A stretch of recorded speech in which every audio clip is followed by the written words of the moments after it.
ప్రతి అక్షరం ప్రజల పక్షం. HR9 న్యూస్ టీవీకి స్వాగతం, సుస్వాగతం.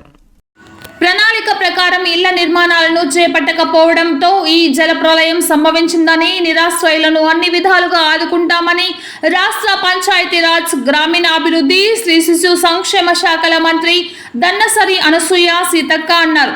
మహబూబాబాద్ జిల్లాలో ఎడతెరిపి లేకుండా కురిసిన వర్షానికి నీట మునిగిన పలు కాలనీలు, దెబ్బతిన్న రహదారులను పరిశీలించి వర్షం బాధితులను ఓదార్చి భరోసా కల్పించారు. అనంతరం మీడియా సమావేశంలో మంత్రి మాట్లాడుతూ, ప్రభుత్వ భూములు, కుంటలు, చెరువులు యథేచ్ఛగా భూ కబ్జాదారులు కబ్జా చేసి రిజిస్ట్రేషన్ చేసుకున్న భూములను గుర్తించి వారిపై చర్యలు తీసుకొని ఆ భూములను స్వాధీనం చేసుకుంటామని, మహబూబాబాద్ పట్టణంలో ఇష్టరీతిన నిర్మాణాలను చేయడంతో జల ప్రళయం సంభవించిందని, ఒక ప్రణాళిక ప్రకారం నిర్మాణాలను చేయాలని, వరద బాధితులకు స్వచ్ఛంద సంస్థలు చేయూతను అందించాలన్నారు.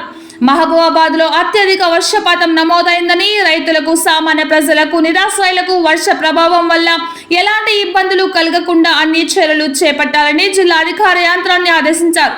పురుషోత్తమయ్యగూడెం ప్రమాద సంఘటనలో తండ్రి, కూతురు మృతి చెందడం దురదృష్టకరమన్నారు. ఈ కార్యక్రమంలో MLA Murali Nayak, municipal chairman Rammohan Reddy, అధికారులు, కాంగ్రెస్ పార్టీ శ్రేణులు తదితరులు పాల్గొన్నారు.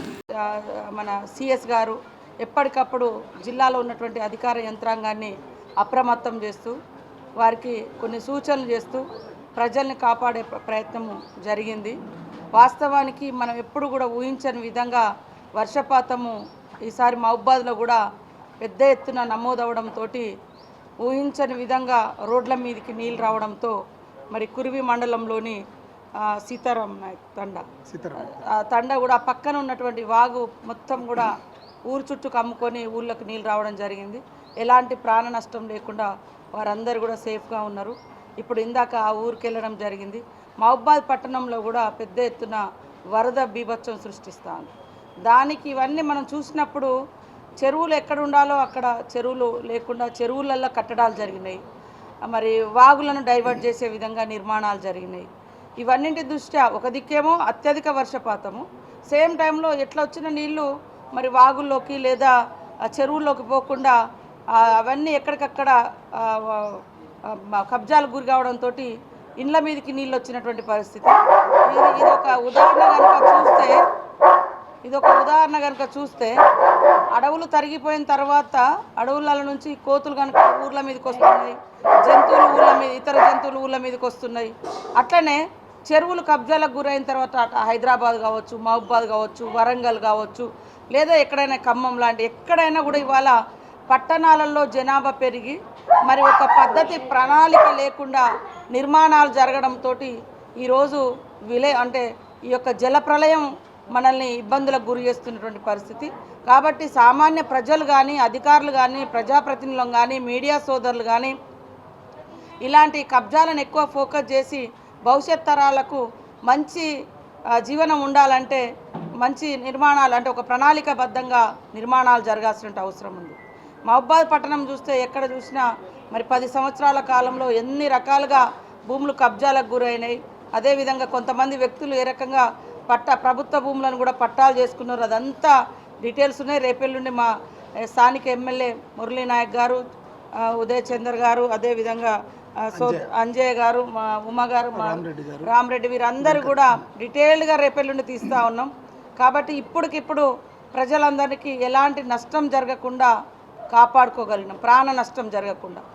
ఒక దురదృష్టకరమైనటువంటి సంఘటన, మరి వారు కారేపల్లి నుంచి వస్తున్నటువంటి తండ్రి కూతురు, ఒక గొప్ప సైంటిస్ట్ కావాల్సినటువంటి మరి ఒక అమ్మాయి పేరు అనుష, అశ్విని వారి ఫాదరు మోతీలాల్ గారు, అశ్విని మోతీలాల్ గారు మరి ఉదయం 4-5 గంటల మధ్య ఎయిర్పోర్ట్కి వెళ్ళాలి. అదేవిధంగా ఆమె ఒక ప్రజెంటేషన్ ఉంది వేరే రాష్ట్రంలో, దానికి అందుకోవాలనేటువంటి ఉద్దేశంతో పాపం ఆ వరద చూడకుండా అందులోకి వెళ్ళడం జరిగింది.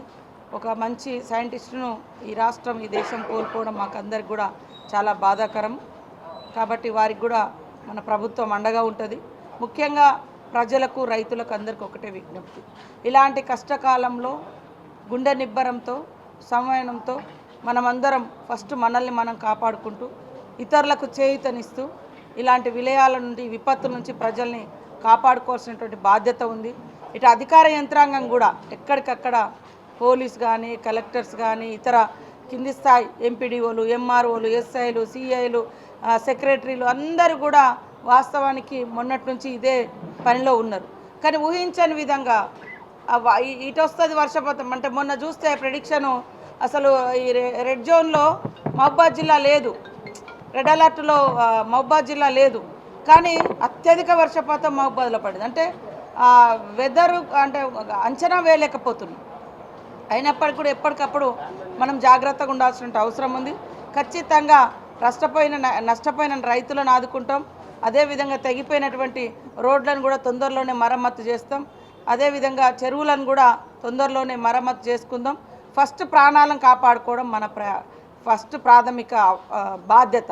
కాబట్టి అందరు మీడియా కానీ, స్వచ్ఛంద సంస్థలు కానీ, వ్యక్తులు కానీ, వ్యవస్థలు కానీ ఇప్పుడున్నటువంటి పరిస్థితుల్లో ఒకరి మీద ఒకరు రాయేసుకోవడం కాకుండా ఫస్ట్ ప్రజల్ని కాపాడడం కోసం, అదేవిధంగా ఆ గ్రామాలను కాపాడడం కోసం మనకు చేతనైన పద్ధతిలో మనము ముందుకొచ్చి పనిచేయాల్సిన అవసరం ఉందని తెలియజేస్తూ రాత్రి మేము రావడం జరిగింది. వాస్తవానికి నిన్న పొద్దునంతా కూడా మీకు అందరూ తెలుసు, ఎప్పుడు వరదలు వచ్చినా మా ములుగు అనేది అతలాకుతలమైనటువంటి పరిస్థితి. దాంతో మేము గత 2 నెలల నుంచి కూడా ఎప్పటికప్పుడు అలర్ట్ చేసి మండలాల వారీగా టీమ్స్ ఏర్పాటు చేసుకొని ఏ రోజు వర్షం పడ్డా ఆ ఊర్లలో అధికారులను నైట్ హాల్ట్ పెడతా ఉన్నాం. సో అట్లాంటి జాగ్రత్తలు తీసుకున్నాము. అదేవిధంగా పెద్ద ఎత్తున 1000 చెట్లు మేడారం ప్రాంతంలో గాలి, ఒక విపరీతమైనటువంటి గాలి వచ్చి మరి చాలా వందలేళ్ల నాటి చెట్లు కూడా ఈసారి మొత్తం కూలిపోయినాయి. తర్వాత జంపన్న వాగు చుట్టుపక్కల కూడా వరద బీభత్సం వచ్చింది. ఒక ఊర్లో మొత్తం ఇండ్లు లేచిపోయినటువంటి పరిస్థితి. ఇవన్నీ సందర్శించుకొని మేము ఇక్కడికి మరి రావడానికి కూడా వాస్తవానికి రస్తా లేదు. ఈ అటు మహబూబాద్ నుంచి మరిపెడ నుంచి రస్తా కట్ అయింది, రావడానికి ప్రయత్నం చేసినాం. ఇట్లా గూడూరు నుంచి రావడానికి కూడా ప్రయత్నం చేసినాం. జమాన్లపల్లి దగ్గర కూడా ఆపింది. అయినా కూడా ఇంకొక రూటు వెతుక్కొని మురళీ నాయక్ గారు నేను రాత్రి ఇక్కడికి వచ్చి సంబంధిత అధికారులందరినీ కూడా మరి పిలిచి రివ్యూ చేసి అలర్ట్ చేసి ఇంకా ఎట్లా జాగ్రత్తలు తీసుకోవాలని కూడా చెప్పడం జరిగింది. నిన్న ఉదయం నుంచి కూడా ఎప్పటికప్పుడు మేము కలెక్టర్ గారితో, ఎస్పీ గారితో కాంటాక్ట్లు ఉంటూ వాళ్ళకు కూడా కొన్ని సూచనలు చేయడం జరిగింది.